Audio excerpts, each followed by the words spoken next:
ঝড়ের সময় যতবার যে বড় বড় ঝড়গুলো হয়েছে উনি সেই কেওড়া গাছ ধরেই রাখি বেঁচেছিল।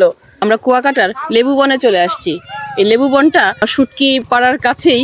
তো আমরা এখানে কোনো লেবু গাছ খুঁজে পাচ্ছি না, বাগান তো দূরের কথা, একটা গাছও খুঁজে পাচ্ছি না। এখানে লেবু পাচ্ছ না, কিন্তু এই বনের নাম কেন?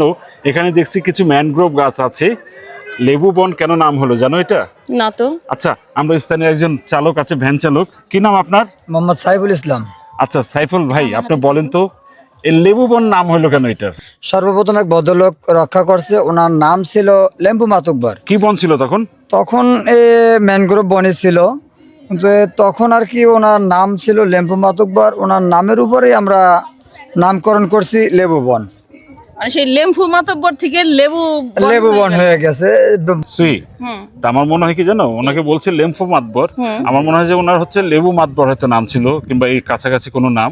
আচ্ছা, ওনার বাড়ি ছিল কোথায়? ওনার বাড়ি এখানে, উনি স্থানীয় লোক ছিল, এই বনটা আর কি দেখাশোনা করতো, বিশেষ করে যাতে ওই বন বিভাগের লোক বলা হয় ওনাকে। ও বন বিভাগের কর্মী ছিলেন উনি। উনি কর্মী হিসেবে এখানে বনটা দেখাশোনা করতো, যাতে এলাকাবাসী গাছ কেটে নিয়ে না যায় এবং ক্ষতিগ্রস্ত না হয়, বনটা একটু রক্ষা করে রাখতে পারে। সুই, তোমার কি মনে পড়ছে ঘটনায়? মানে সেই যে কেওড়া বুড়ির মতন না? কেরফা বুড়ি আর কি। হ্যাঁ, কেওড়া বুড়ি উনি ওরকম এই যে এই বন নিঝুম দ্বীপের- রক্ষা করতেন, গাছ লাগাইতেন, এবং ওনার নামই হয়ে গেছে কেওড়া বুড়ি আর কি। হ্যাঁ হ্যাঁ, এবং ওনাকে নিঝুম দ্বীপের সবাই কেওড়া বুড়ি হিসেবেই চিনে, কারণ উনি নাকি এই যে ঝড়ের সময় যতবার যে বড় বড় ঝড়গুলো হয়েছে উনি সেই কেওড়া গাছ ধরেই রাখি বেঁচেছিল। কিন্তু উনি দুঃখের বিষয় এখন নাই, নামটা রয়ে গেছে। আর নামটা স্মৃতিস্বরূপ রেখে দিয়েছে। আর আপনি কি বলতে পারেন এই যে ম্যানগ্রোভ বন ওখানে কেন, এই যে অনেক গাছ দেখছি কাটা, এগুলি কেন ধ্বংস হচ্ছে কি মনে হয় এগুলা বেশিরভাগটা আপনার সিডর এবং আইলার যে বন্যা হয়েছে, বন্যায় কিছু গাছ বেশিরভাগ ক্ষতিগ্রস্ত বুঝছো হয়েছে। সেই ঘটনাটা?